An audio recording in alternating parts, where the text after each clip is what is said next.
Dolores Huerta once said that every minute is a chance to change the world. Our world is changing, and what we make of it is up to us. At the Institute for Advancing Just Societies, we draw on generational knowledge and the legacies of those who came before us to build with those who will come after. We drive change by connecting researchers with practitioners, making Stanford's discoveries collaborative with and useful to real communities. These partnerships strengthen our research, empower change makers, and accelerate meaningful progress. We're about people, movement, community, justice. We're not bound by geography. If you care about making people's lives better, the Institute for Advancing Just Societies is for you. As Paul Wellstone said, we all do better when we all do better. Let's create a more just world together. Curiosity moves us. It gets us across the street, the city, the region, across state lines, and party lines. And from what we've seen along the way, we're in some very good company, where the spirit of curiosity is not only alive and well. It's how we discover all we share in the public square. We've spent the last 20 years connecting people to ideas and to each other. And we're just getting started. We're always open, always free, and you're always invited. Curiosity loves company.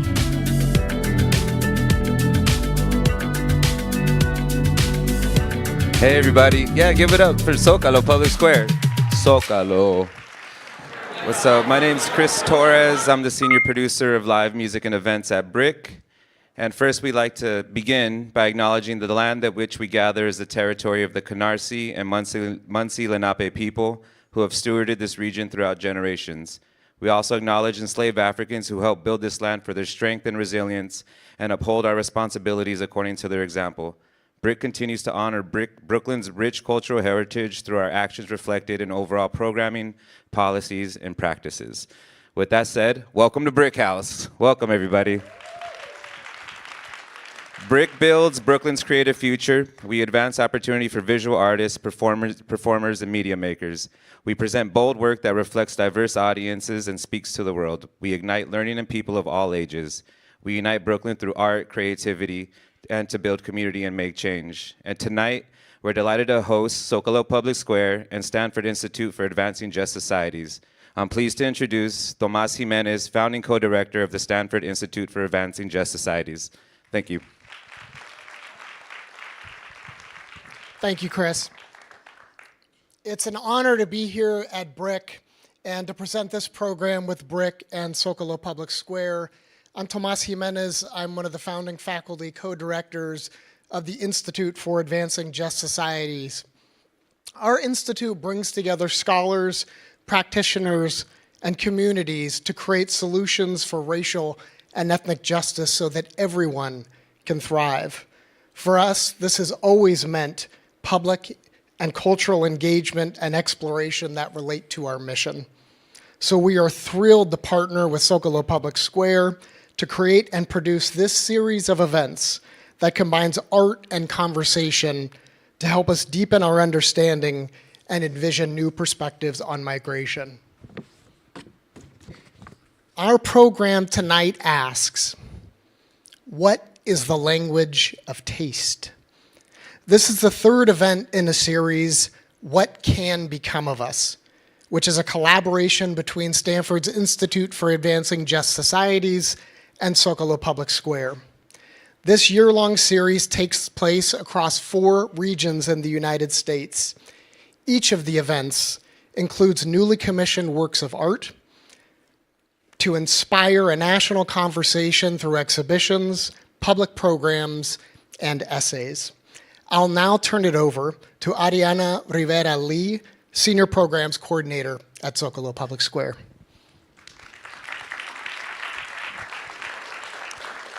Thank you, Tomás.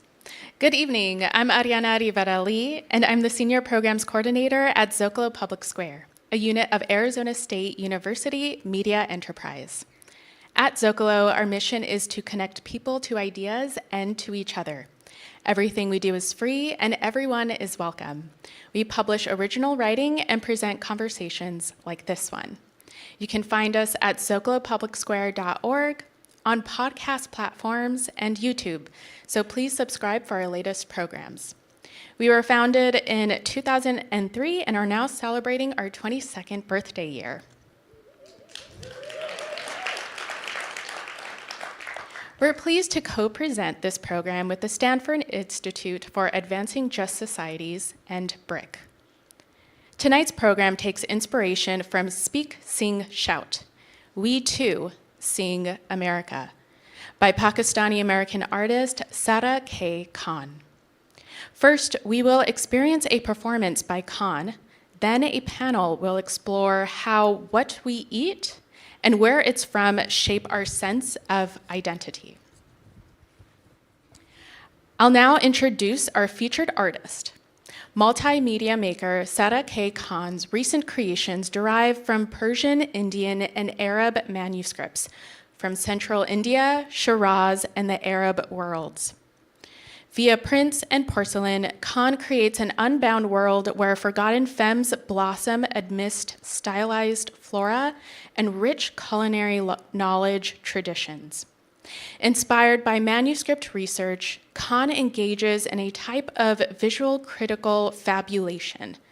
She centers her cultural's multifold artistic practices to imagine and then inscribe dismissed narratives into a more inclusive global culture. With Fez Ahmad Fez and Langston Hughes' poems in mind, Khan speaks, sings, and shouts, I too sing America and the world.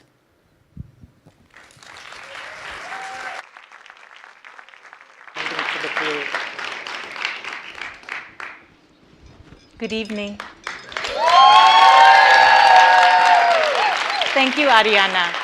And thank you, BRIC, Stanford, Zócalo, for creating a space where we can have a national conversation around what can become of us.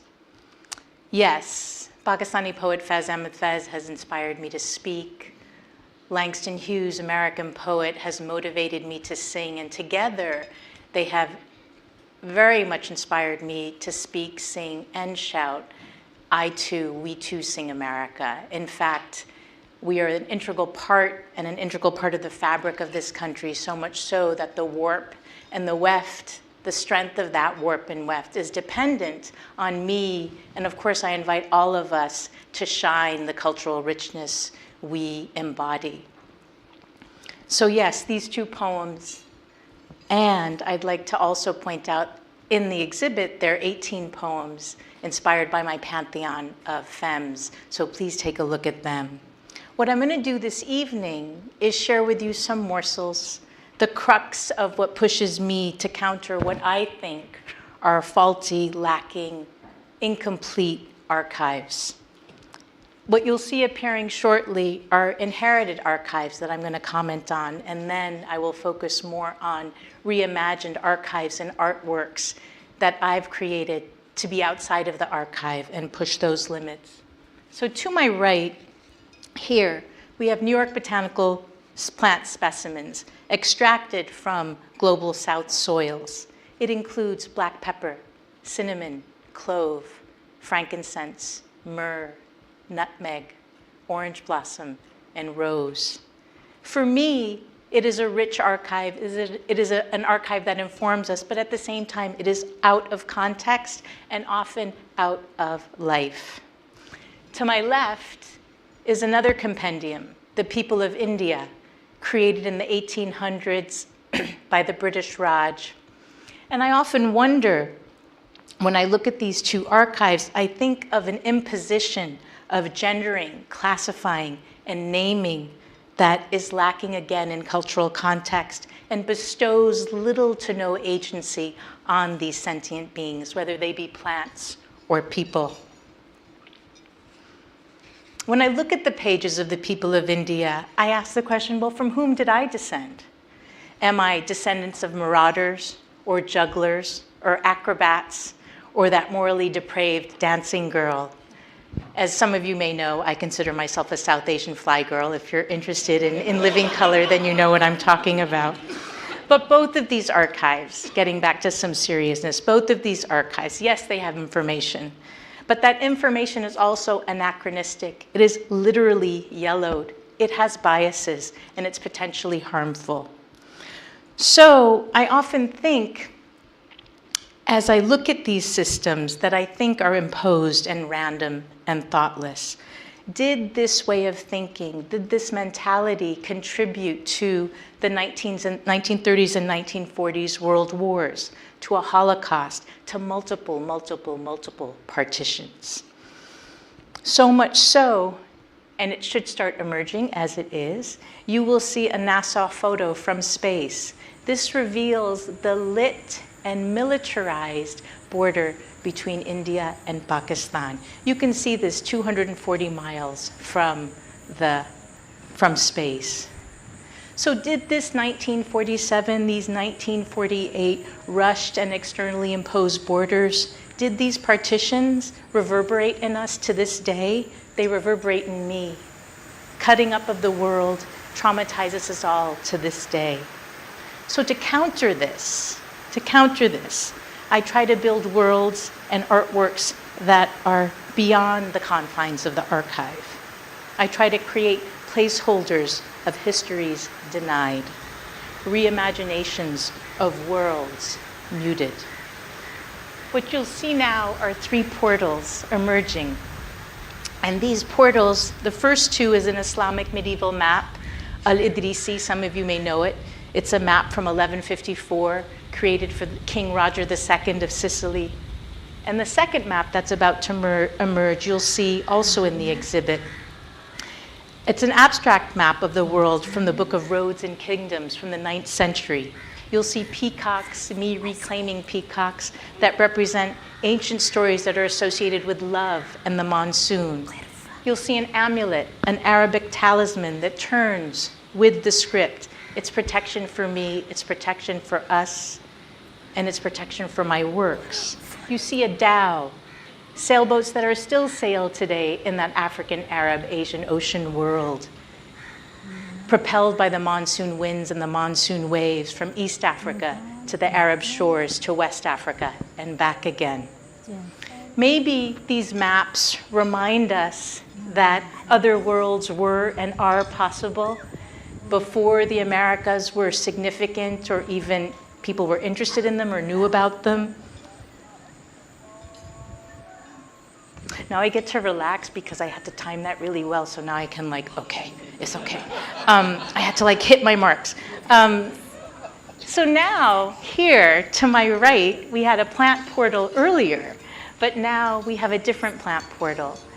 These are representations again of black pepper, cinnamon, clove, frankincense, myrrh, orange blossom, rose, nutmeg. But these come from the New York Public Library.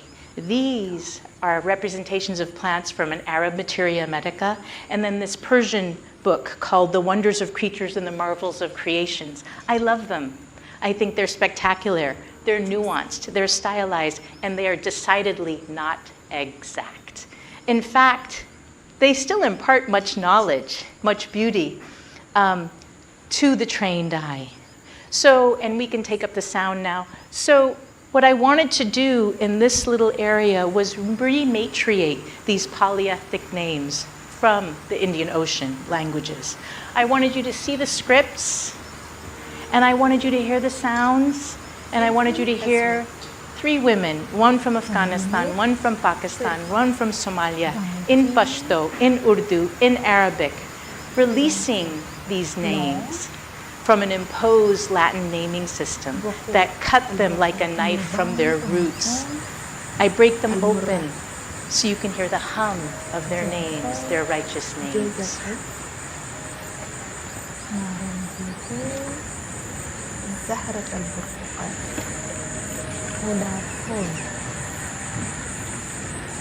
This last portal, I call it the family portal. And please take a look at it, let the images wash over you. You'll see my family, you might see the likeness of my mother and my father, among others.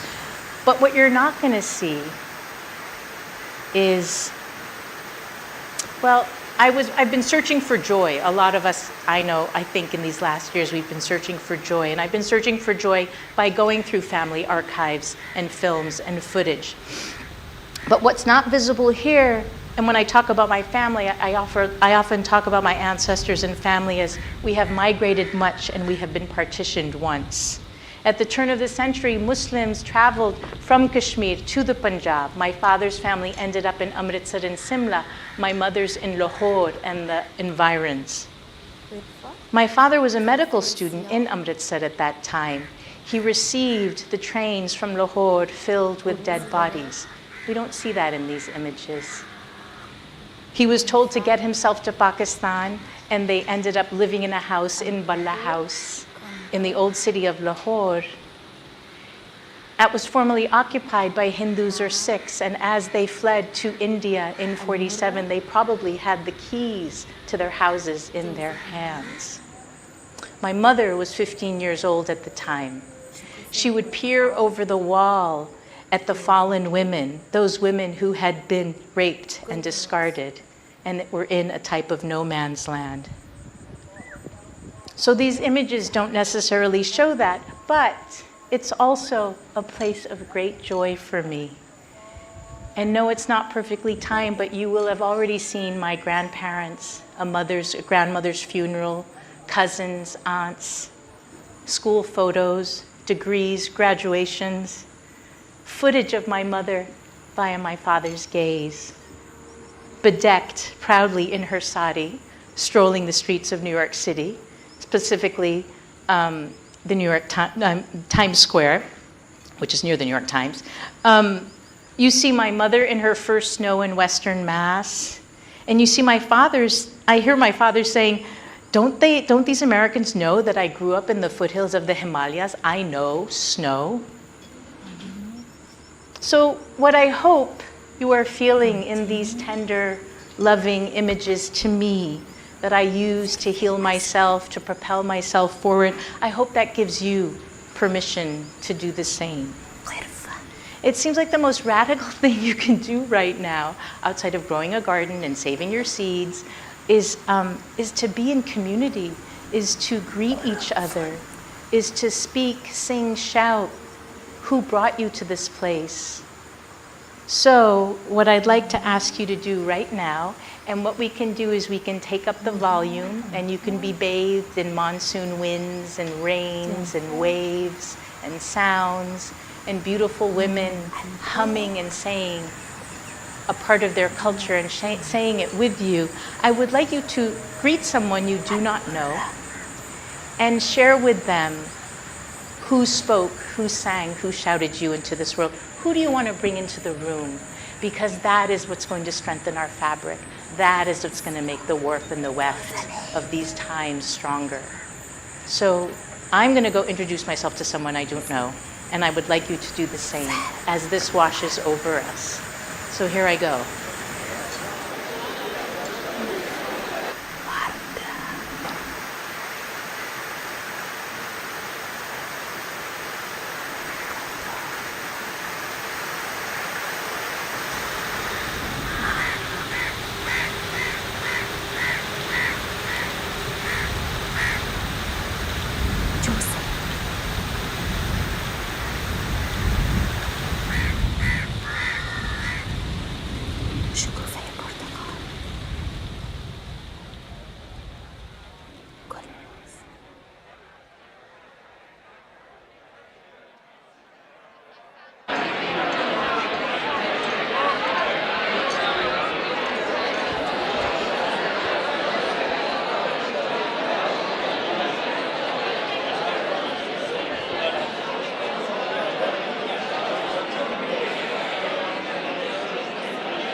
Thank you, Sarah.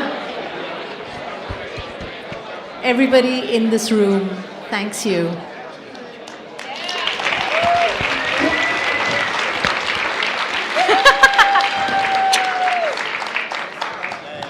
Good evening, everyone. My name is Moira Shuri. I'm the Executive Director of Zócalo Public Square. At this part of our program is where you get to come and stand here and ask Sarah a question directly. Please stand right here on this mark right next to me. But to begin with, what you don't see is that we have a vibrant online chat room, and we've received our first question from the chat room that I'm going to ask you. If anyone else has a question, please come here. I told you all to follow my directions. You need to follow her directions too. Can Sarah tell us about the ceramic ornaments she is wearing? Yes, yes. So these are patterns that you find in the Book of Delights, which is a Persian book of miniature paintings around food and culture and living. And there are many patterns in there. Some people call them Islamic patterns, but they existed before Islam too. So my shiros have two patterns associated with them, two colors. So I wanted to make those patterns and wear it as a type of kaftan, as a type of amuletic protective thing. And it has all the names of the plants in the many, many scripts of that African, Arab, Asian, ocean world. And I clank, which brings me joy.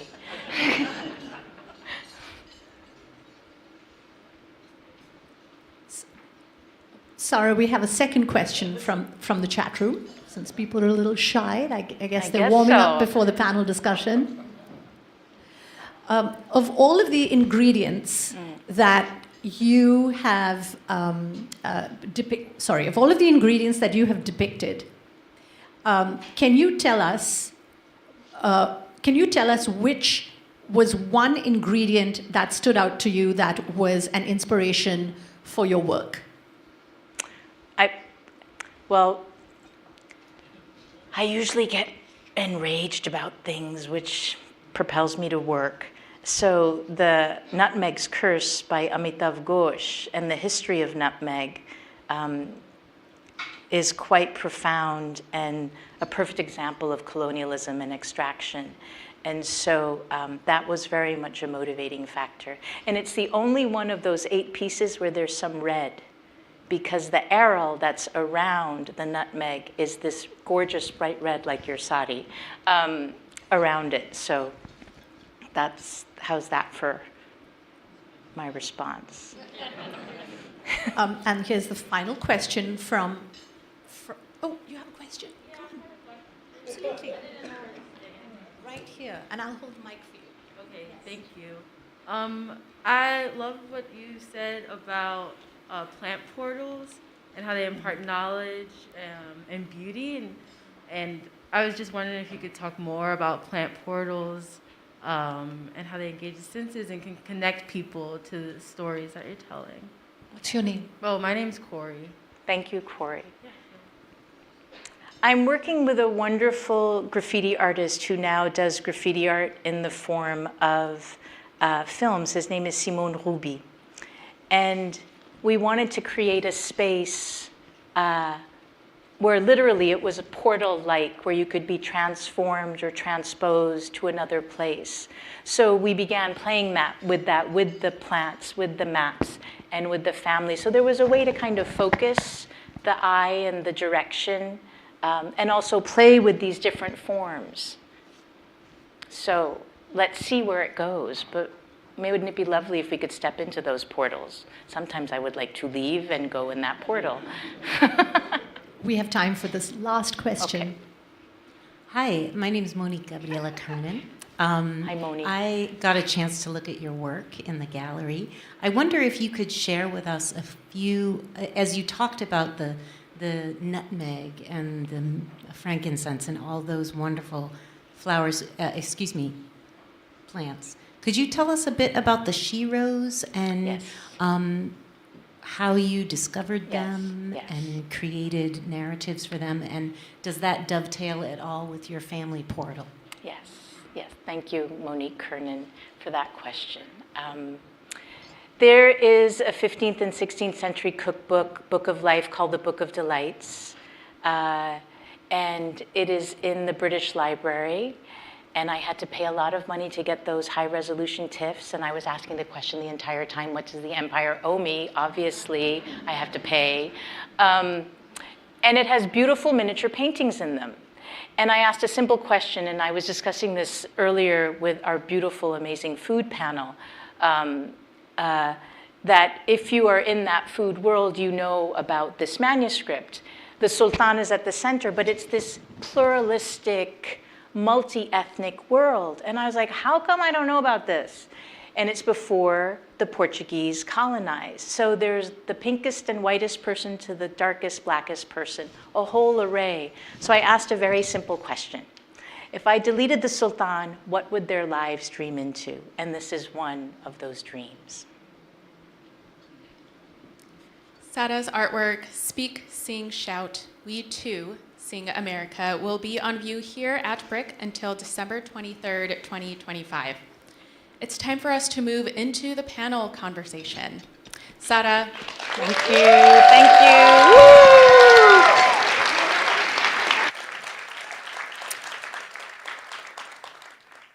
Thank you again for your artwork and your wonderful performance. And now I'm pleased to introduce our panel's moderator. Brian Lowery is the Walter Kenneth Kilpatrick Professor of Organizational Behavior at Stanford University and one of the founding faculty co-directors of the Stanford Institute for Advancing Just Societies. He received his doctorate in social psychology from UCLA in 2001 and has been on faculty at Stanford since 2002. Lowery's research examines the ways others shape ourselves and how we shape theirs. Lowery's research, he has a TED Talk on these topics, as well as a book titled Selfless, The Social Creation of You. He also hosts a podcast, Know What You See, and a video interview series open to the public, the Leadership for Society series. Over to you, Brian.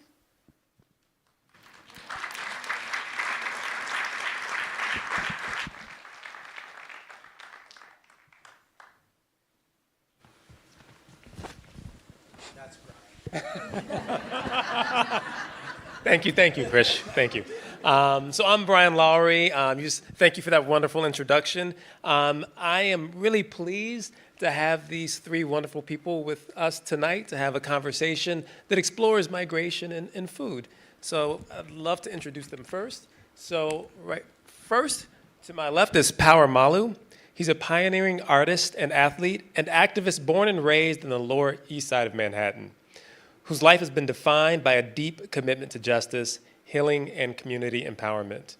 Power founded Artist Athletes Activists, a grassroots organization that advocates for the immigrant community, welcomes asylum seekers with dignity, and connects them with legal assistance, food access, and critical support services. Thank you for being here, Power.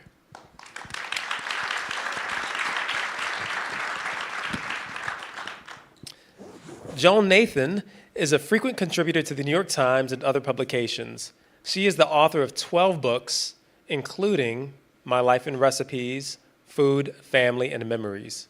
She has won the James Beard Award and the IACP and a Gourmand World Cookbook Award. She co-founded the 9th Avenue Food Festival in 1974, New York's oldest and longest running food festival. Thanks for being here, Joan.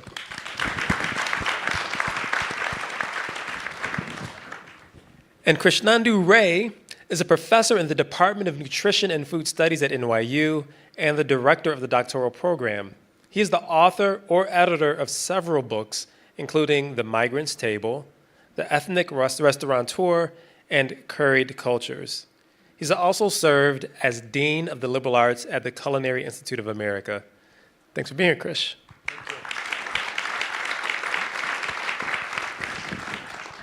Okay, I'd like to remind you all that we'll be taking questions at the end of the conversation, and if you're watching online, you can submit questions to the live chat on YouTube. So let's get going. So Power, my first question is for you. So I know that you spend a lot of time and energy welcoming new immigrants and refugees to the city. What role does food play in your process? Well, food plays a major role in the work that we do because we're talking about people that have traveled numerous countries just to get here to New York City. And throughout their travels, a lot of them carry recipes with them, but don't have the opportunity to have access to a kitchen to actually make that food. So when we greet them, the first thing they ask us is, are they able to cook food for their children if they have children, or are they able to cook a meal because they bought a recipe that they want to share with others? And so we try our best to connect them with either a kitchen in the community, or thankfully now our resource center has a kitchen where they're welcome to come and bring their recipes, and we'll go get the food, and then they can actually cook not only for themselves and their families, but for the people that come to our resource center to get services. So it serves as a community builder. And we're very proud to be able to share that with them because it helps with their mental health. A lot of them come here carrying a lot of trauma, and as we know, everything that's going on right now in today's society, they're very anxious and very worried. And so when we can provide that safe space for them, especially a kitchen where they can cook a meal and share and break bread with others, it's a safe haven for them. And so that's where they're able to actually communicate with people that might not even speak the same language, but they're able to share food. Yeah, so, food is very grounding, right? It's a part of who we are. It's what we grew up with. It marks culture. So I'm really curious, especially in a place like New York where people are coming and going and many cultures exist, how do we think about identity in food, right? What are the boundaries of food identity in a place as cosmopolitan as New York? Oh, you want me? Well, actually, I was thinking back to the 9th Avenue Festival all those years ago. And when you go into somebody's house, it's a sacred place. And a kitchen is even more sacred place. And I think that food is food is family, it's what you are. And for the people that you have, it's been taken away. And all those rooms have been taken away. So it's just so incredibly important, and it makes you feel good. It makes them feel good. And when you're cooking, it makes you feel even better if you're cooking for other people. So I think it's essential. And that's why I loved watching what Sarah was doing, because I realized that spices, for some people, are holy. It's home. This is what you grew up with, and they're not the same for everybody. So that I'm sure you've got a lot of different ideas in your kitchens. Yeah. And especially when immigrants are sharing. I know I was with my daughter, who's here tonight, in Germany, where there was in Munich, where there were all kinds of different people, immigrants, sharing a kitchen, and all different spices. So they didn't necessarily want to all eat together because they wanted to eat their food. I'm going to add a pessimistic twist to that. They're both doing terrific work, and you heard Power's work, and I've been talking to him. The other side of it also is the central question of identity is in some ways also ethnocentric. Yeah, a good example, Sarah and I come from a culinary culture, northern India and Pakistan. It's indistinguishable in some ways, but don't tell it to the Indians, don't tell it to the Pakistanis, right? So there's a sense of this excessive investment in ethnocentric idea. And of course, I've spent first half of my life in India, and I go back, my family's there, in some ways food is inclusive, can be inclusive, can create community, but food, especially in South Asia, is highly divisive, okay, and related to caste hierarchies. So in some ways, there's almost probably nothing social, even beautiful thing like food, that cannot be turned into a weapon by the wrong people. that's my lesson around me right now. So I'm going to stay with your pessimism. I'm going to try to give it a little twist, maybe. So when you migrate, you go somewhere else. So what you're talking about is maintaining boundaries. You're looking at your neighbor, you're different from us. And also, Joan, you kind of alluded to this because you might not want to eat with people who have different spices. Right.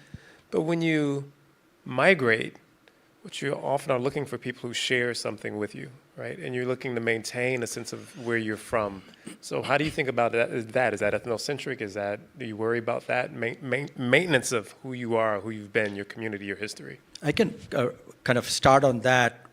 My first book, The Migrant's Table, in fact, looks at 126 households, And if you look at their breakfast, these are Indian immigrants, okay? They are completely Americanized. Okay, so if you just look at breakfast, you'll say, wow, these people have become American very quickly. That is partly driven by commutes, labor force participation rates of women, etc., and lack of domestic workers. But if you looked at dinner, okay, it is more, amongst my sample, the dinner was more Bengali than Bengalis in Kolkata.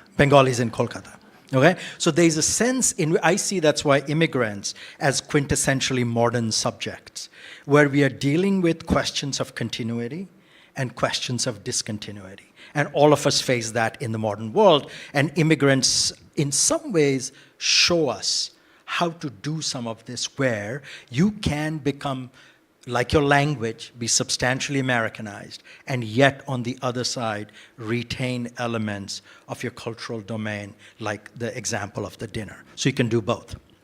Well, and I think it's not just cultural, it's also religious. And you can think of it as divisiveness, but I also think you can, I think about, I've written lots of Jewish cookbooks, that for some people, it's comfort, it's what they believe in. It's not trying to be divisive with other people, it's maintaining their culture. And I think that's something that's also important for us to think about when we're thinking about dietary laws and whatever we're discussing today. So being born and raised in the Lower East Side, I'm a New Yorican, and I experienced a lot of people that migrated from Puerto Rico to New York City. And the thing that brings community together is food. That is our identity. That is something that can't be taken away, and we carry that with pride. For example, a food like pasteles is something that is usually during the holidays because it takes a lot of time to make, but it brings the family together to actually do the different processes that take to make a pastel, right? To make pasteles, to make arroz con gandule. And so there's a couple of restaurants in my neighborhood in the Lower East Side, one particular one that is traditional Puerto Rican cuisine that was born out of people migrating to New York City and then just starting a little cart where they would bring food, traditional Puerto Rican food, to the neighborhood, and people would purchase food from them because it brought them back home. That was what they were missing. And so food plays a big role in creating community and having people feel like they're home even though they're far away from home.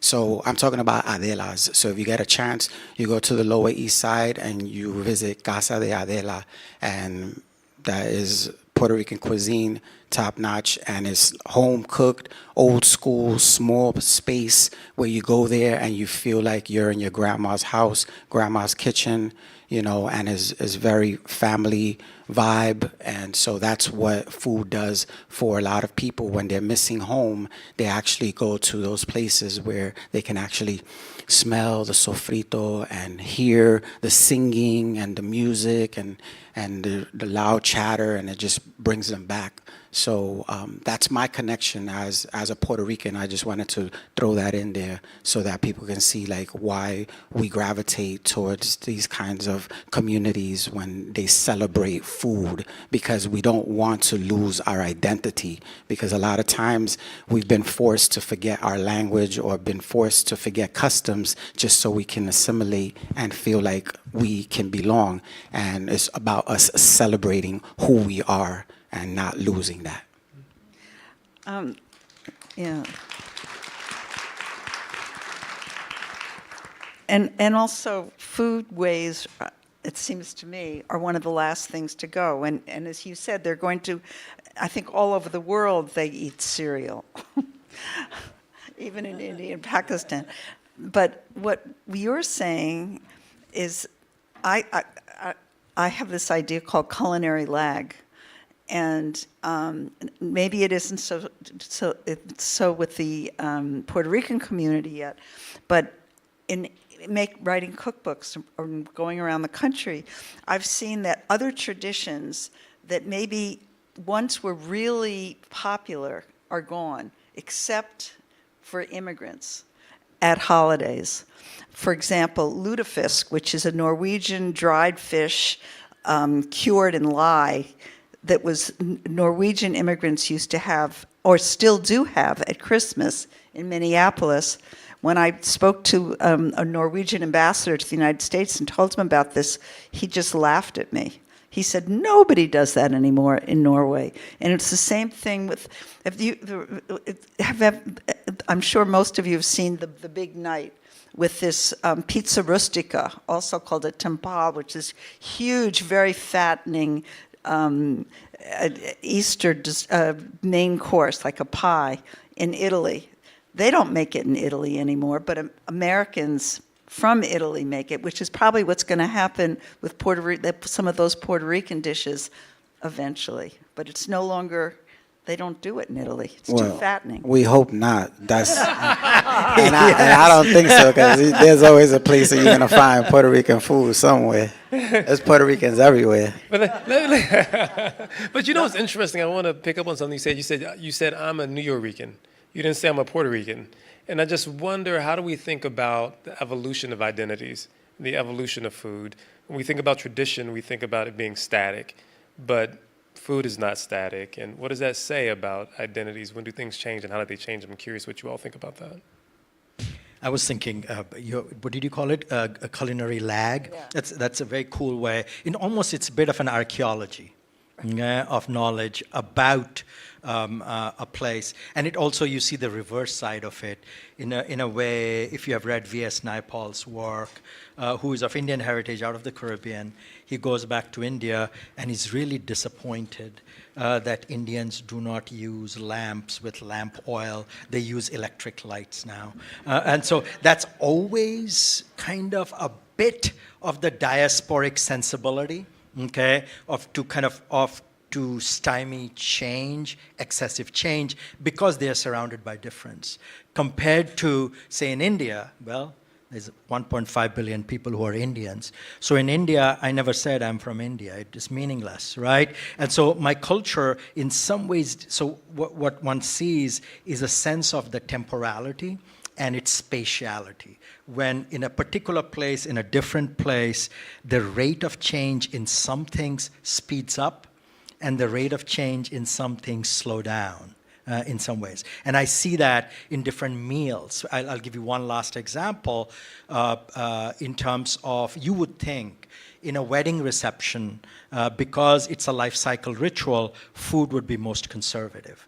But if you go to most Indian wedding rituals, they are like this pastiche of food from all parts of India. Okay? There's no regional cuisine that is specific to it. So sometimes in a regular weekday dinner, you can see the impulse of conservation. And sometimes in the moment, like a wedding feast, you see the concept of improvisation and collation in new context, and creating, in some ways, national cuisine only in exile. Because in fact, national cuisine does not exist in the nation. It only exists in exile. That's an interesting point. I also think about authenticity, right? So that's kind of built into what you're saying. Like you say, a national cuisine is like, is it authentically Indian? Is it authentically Puerto Rican? This is something you talked about too. What defines authenticity? And I think about this makes me think about Sarah's work a bit. For example, are chilies authentic in Thai food? Are tomatoes authentic in Italian food? Because those things did not exist in the old world prior to people arriving in the Americas, right? Those are things that are indigenous to the New World. So are those things authentic or not? Like, how do you think about authenticity? Well, it's really hard. I mean, if you just take fat, okay, fat that's used in pies or cakes. we use butter, we use vegetable oil, which people didn't have. What did they use tallow, they use lard. Most of us wouldn't even think of using those because we have Crisco. So that I think that authenticity, I don't know where you really get real authenticity. Or just take matzo balls, for example.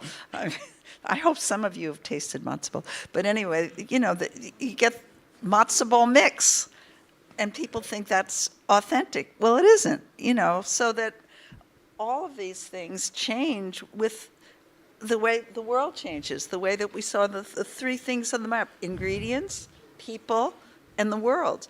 As we travel, we learn new things. So it's really hard to find out what's a really authentic dish. I think academics in some... Sorry. No, you go for it. Well, I'm an Afro-Boricua, I'm a New Yorican, and I'm learning a little bit more about Puerto Rico since Hurricane Maria relief work. So I consider myself a Boricua.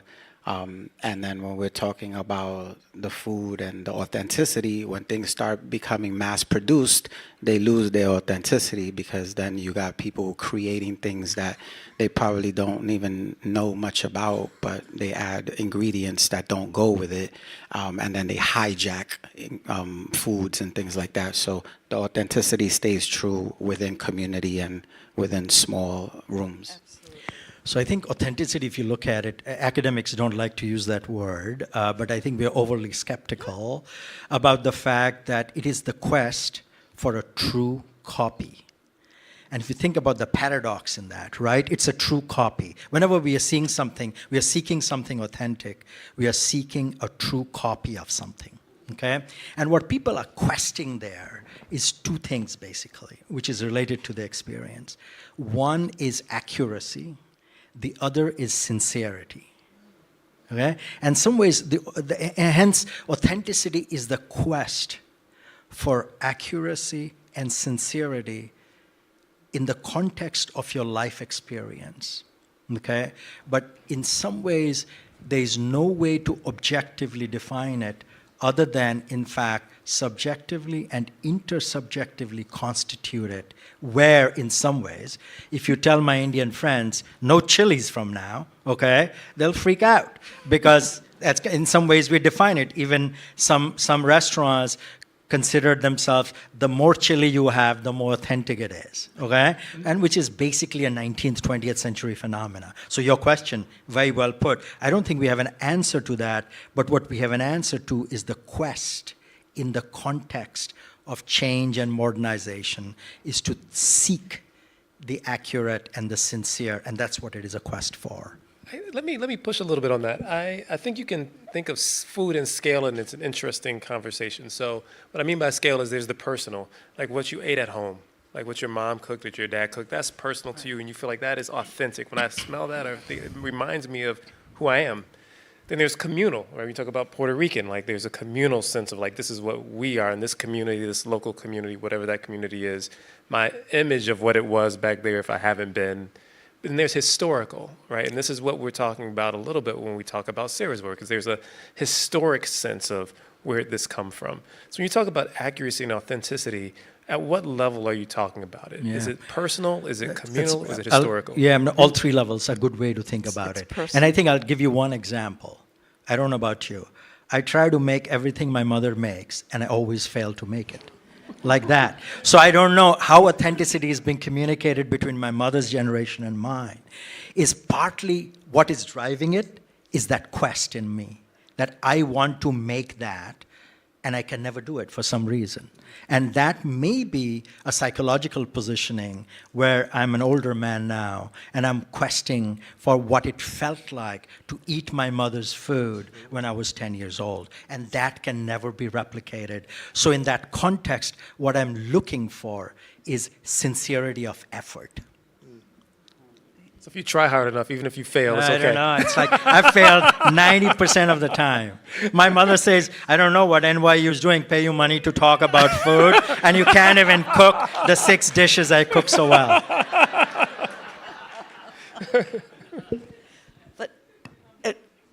But you've also, since you've been a child, experienced so much other food. So that it is, I think the authenticity is your idea of something that your tastes have changed too. Because I tried making my mother's dish for, I have a new grandchild. I thought I would make it for when we had a baby naming. And I hadn't made it in a long time. It was from one of my first cookbooks, and it just didn't taste very good. And I thought, what? You know, but what I remember from my childhood, maybe you do too, and you do too, is watching my mother making it.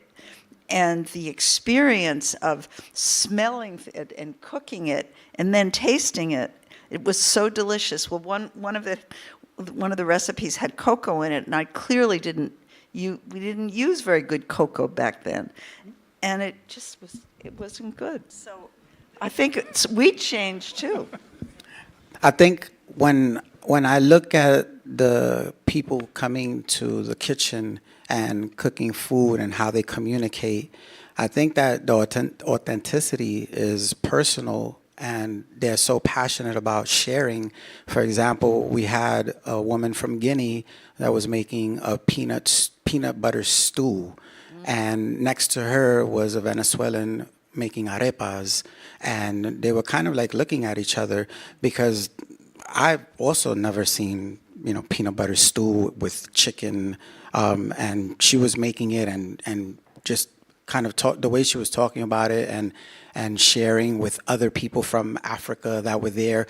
I think between them, they had like a little competition. And I always see that also with jollof rice, when they're kind of like, oh no, this, my place does it better than you. And there's like this friendly competition. So I think the authenticity comes from that.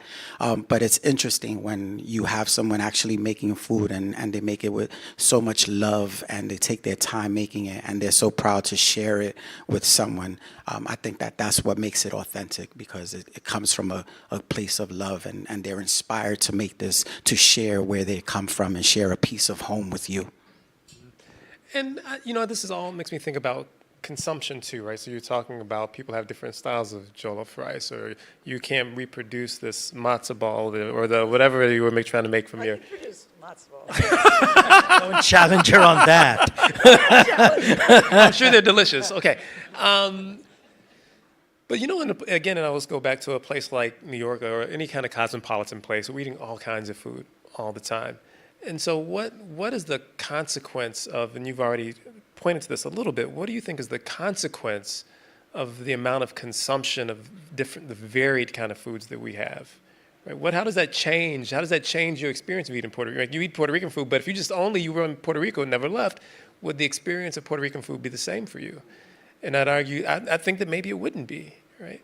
So I just wonder what you think is the consequence of the fact that we have access to such diversity. And again, you were also pointing to this too. Yeah, so in some ways, I would say it makes me a bit of an inverted anthropologist. So in some ways, where I begin to see India better because I left it, and most of the food world on an everyday basis is a habituated world. Okay, what Pierre Bourdieu, the French sociologist, calls habitus, which is habits socialized. So we are not making constant decisions, self-conscious decisions about it, habitual. So it allows me to look back with a kind of an interest and insight that I did not have when I was in India. Okay, that's why in some ways I think my work on food could only happen because I left India.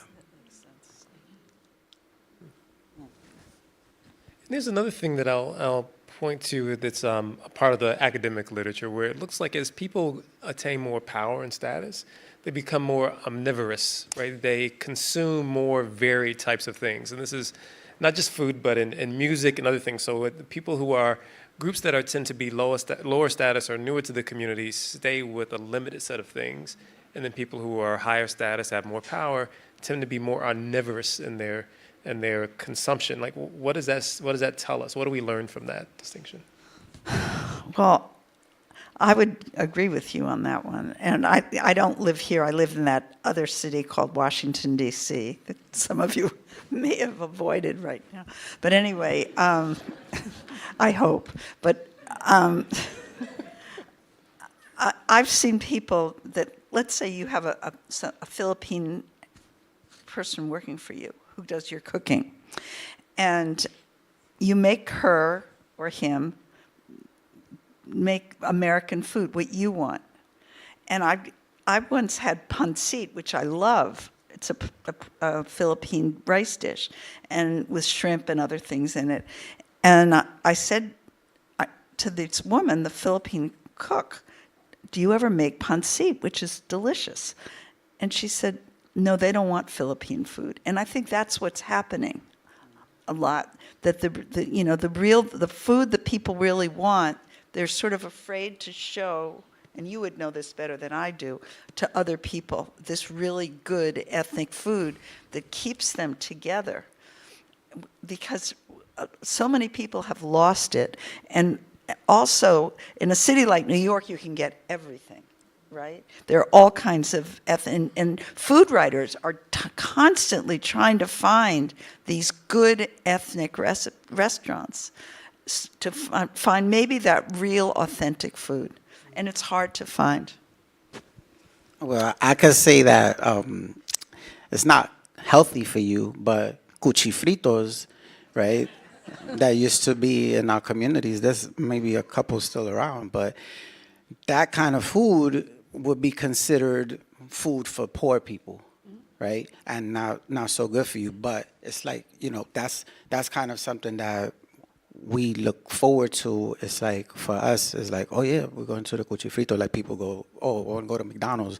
That used to be our spot, right? And another thing that I could think about is that my grandmother and my aunts used to all go to the fish market, La Marqueta, on Essex Street, and they used to go into the garbage and grab the heads of the fish that used to be discarded because that's for the poor people. But they used to make the most delicious soup, the fish soup, and it's so good for you that when the people caught on to what they were doing, they started selling that to the people. So it's kind of interesting how we actually gravitate towards things that are good for us and healthy for us, and when it gets found out, then it gets sold back to us, whatever. But yeah, just wanted to give that little example. No, it's in fact, yesterday I bought from Wegmans just fish heads and trims for $4. That's not that much money for Wegmans. It's not the whole paycheck, but it's an equivalent one. But I made it with some poppy seed and mustard oil and chilies and just steamed. And I think what your question points to is this thing: what happens when what belongs to the commons becomes a commodity? And so when something becomes a commodity, that means what? You'll have to buy it.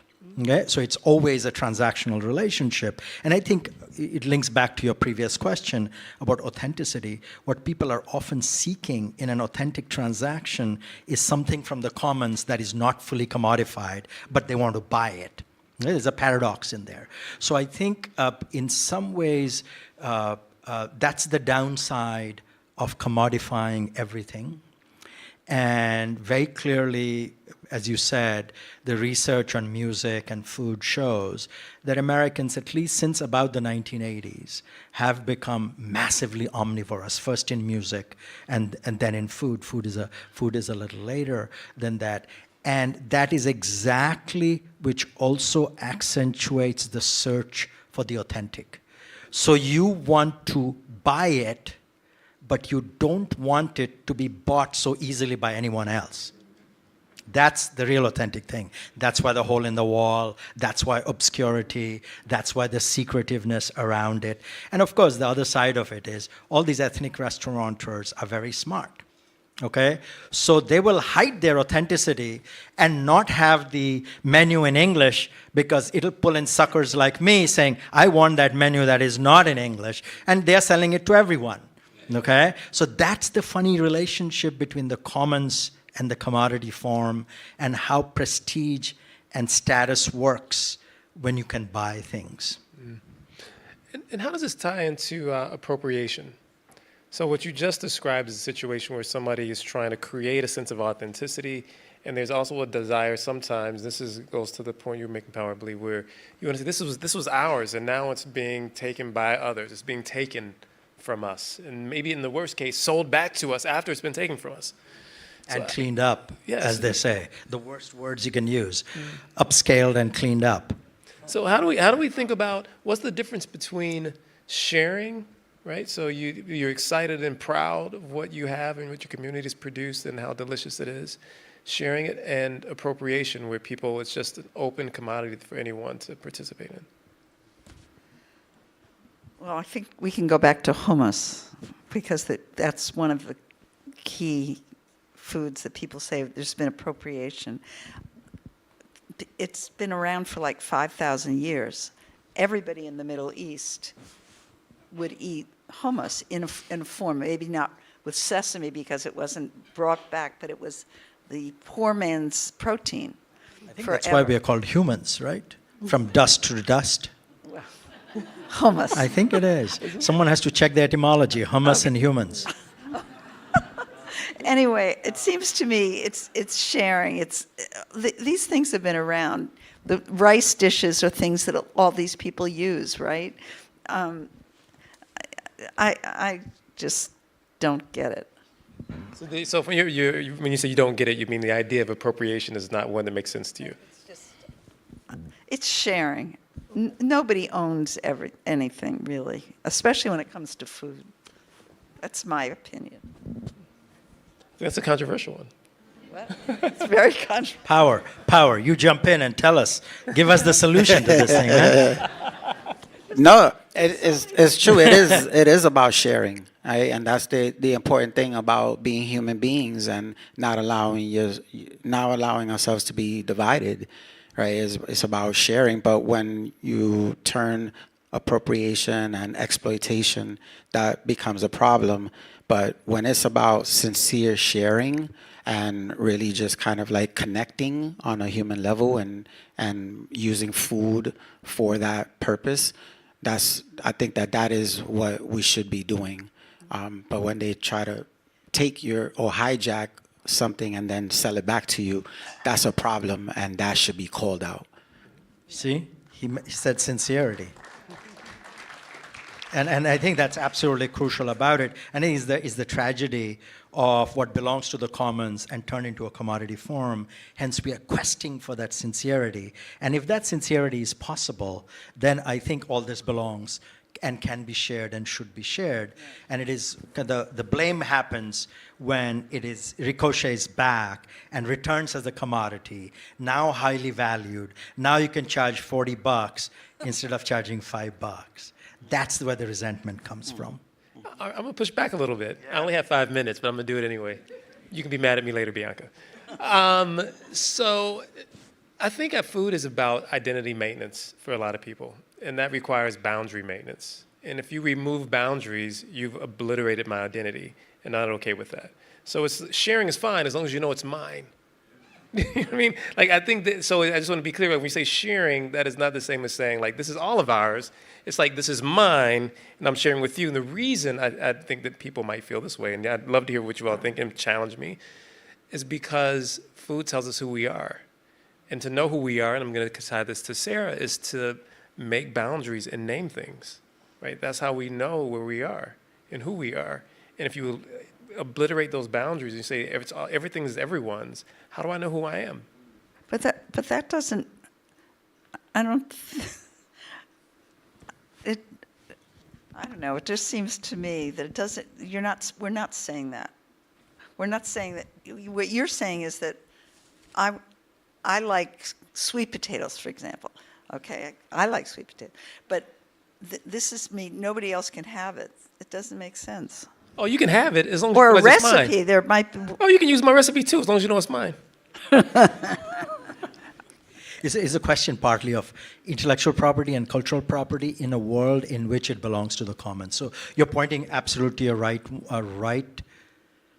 kind of a crisis of where to work with those boundaries and what is the nature of the transaction across the boundary. you know? And I think it usually serves me better if it is not a commodified relationship, so it feels a shared world. And genuinely, people are, and one examples, Asian Americans have a very strong feeling about, they have been demonized in the, say, school cafeteria for eating smelly food. And now Asian food is all a rage and comes back in some ways. So you can see that second generation often, I see that. It is not the immigrant generation, in fact. It is the second generation who goes to American school, have this real sense of resentment of what used to be condemned, dismissed, demonized, has now become sexy, and now everyone wants to be part of this. And every white guy now has to tell me how to use a chopstick to eat sushi. Okay, so that is this kind of a question of resentment that is born out of social interaction that is kind of some of it burdened with this question of boundaries. Yeah. So let me. I'm gonna pause this here, and I'll just say one thing, and then I'll turn to questions, so I don't get in too much trouble. I think what's interesting about this, and all the comments you all are making, is how powerful food is, in both allowing us to connect with people, but in also drawing lines. And there's a paradox in there that I think is really interesting. But let me turn it to the audience. Thank you all. It was an incredible conversation. Let me turn to the audience and see if there are any questions.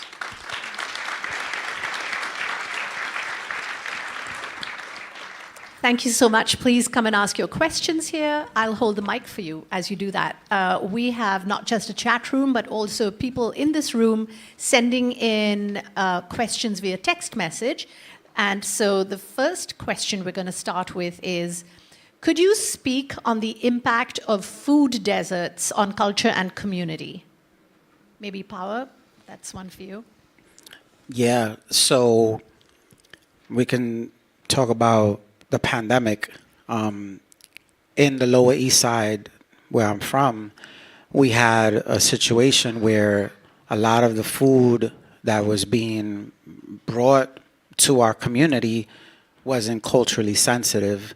There was no access to produce so that people can make their sofrito. There wasn't access to the foods that we're used to having in our community.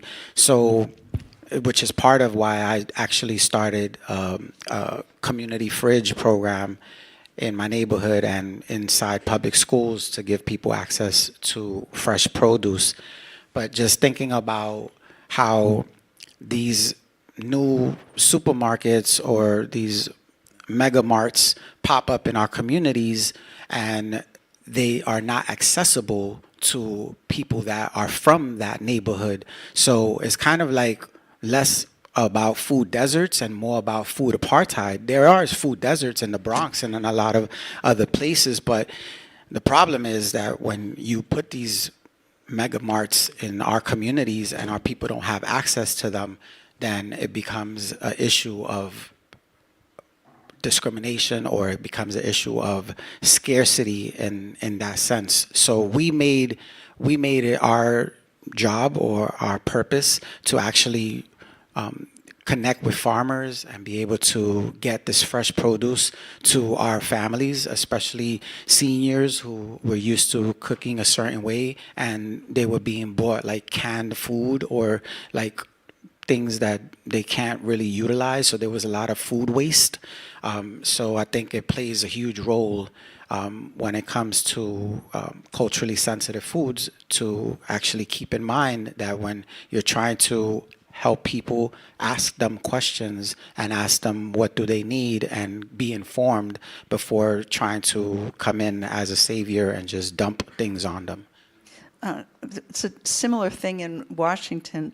There's an area called Anacostia that's across the river. And I work with a group there. And I learned that the local supermarket chain, there's only one supermarket in that whole area, and they come once every 2 weeks so that people can't get local produce because they just don't want to. They don't want to go there. And the company, it's a major national company, won't go there.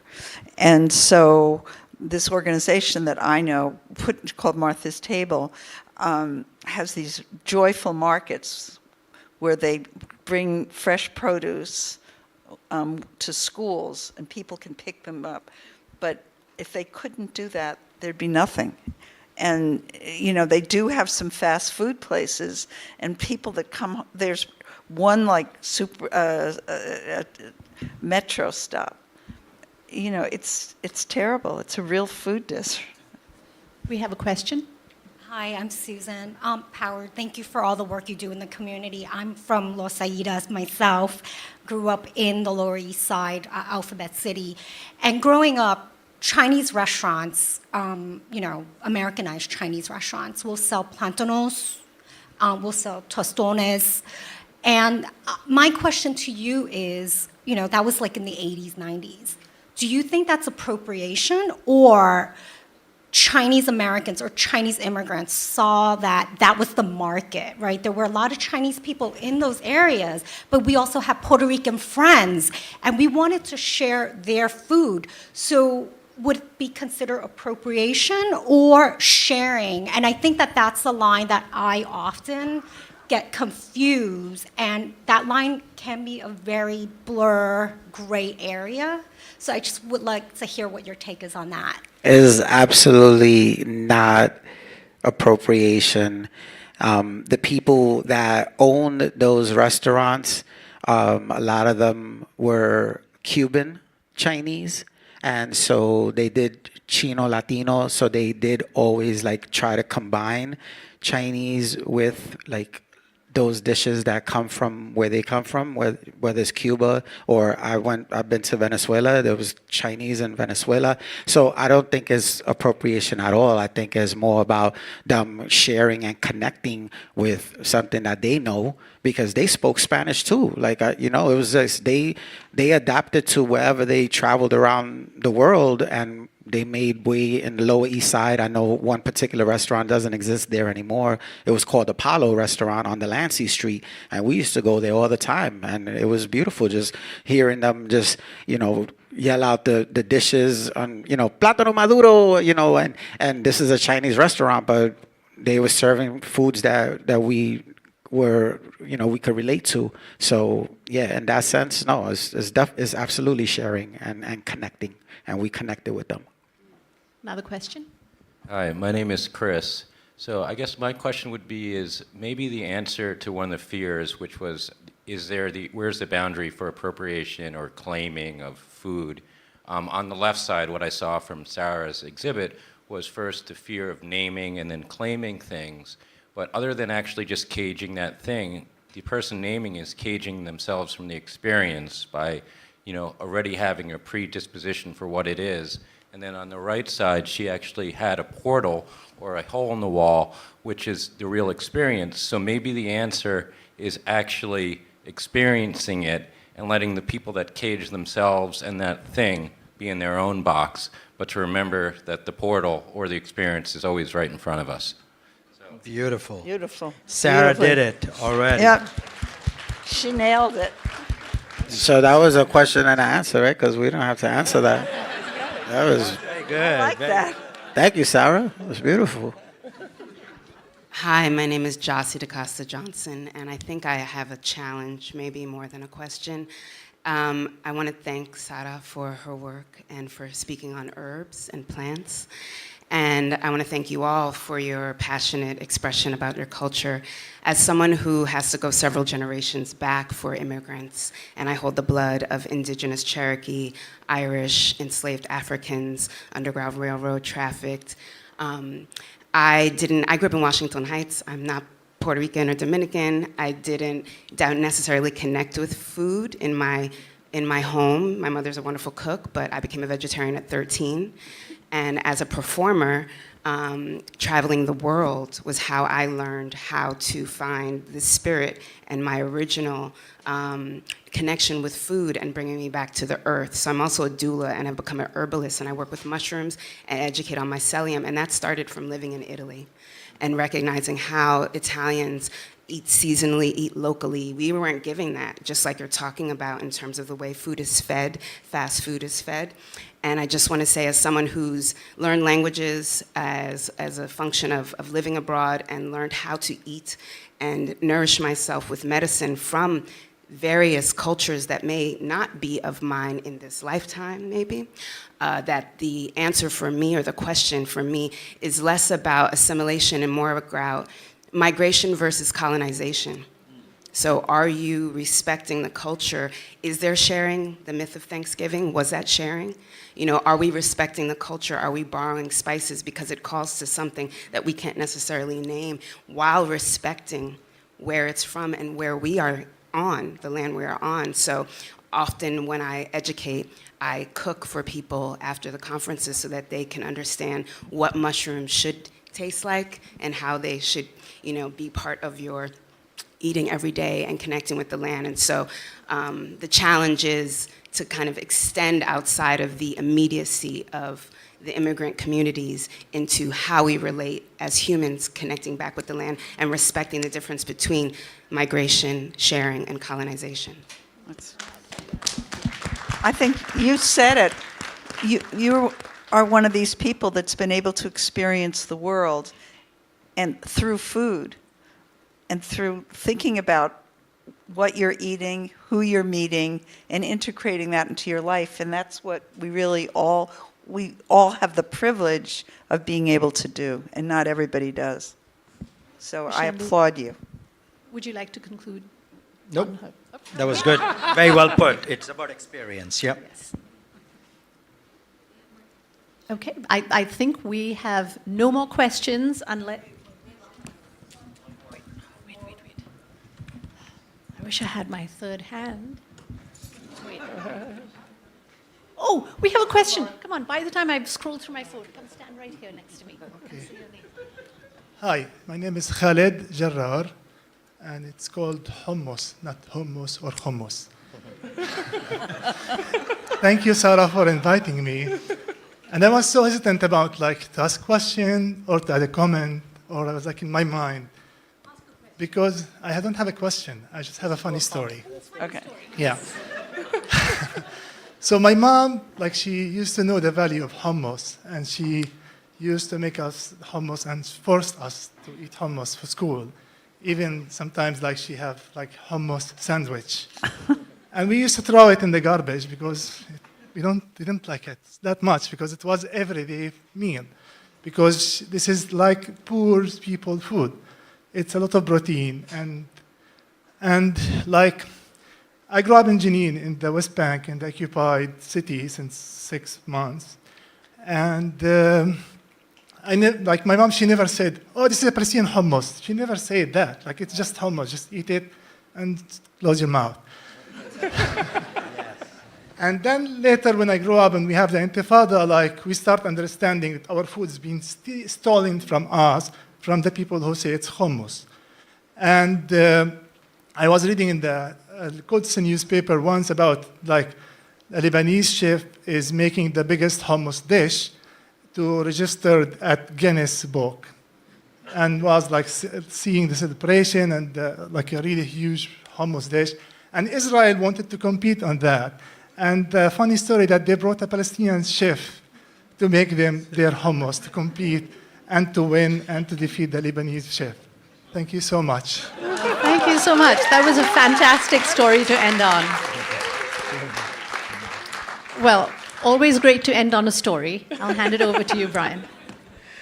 All right, well, it's time to close. Thank you for all the participation, and thank you to the incredible conversation you all had. Thank you so much. Thank you. Thank you.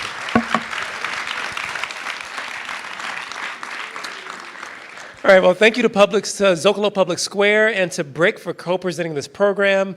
You'll be able to find a summary of the program on Zócalo's website in the coming days, as well as interviews with all the panelists. So there'll be interviews with each of the panelists you'll be able to see. Please subscribe to Zócalo's newsletter, podcast, and social media for more great conversations. What Can Become of Us will be visiting Stanford next for the final program in the series. We hope all of you here in Brooklyn will follow along online. If you happen to be in Palo Alto, please come. We invite our in-person audience to continue the conversation at our reception in the BRIC lobby with light bites from street vendor projects and Eat Off Beat, music by DJ Kofta, and more opportunities to view Sarah Kay's incredible Kofta? DJ Kofta. Kofta. Okay, DJ Kofta, I'm sorry. Yes. And you can see more of Sarah's work, and she will be there. You should ask her about her necklace if you talk to her out there. Her artwork, again, Speak, Sing, Shout. We Too Sing America. The exhibition will be on view until December 23rd. Thank you all again, and please join us outside.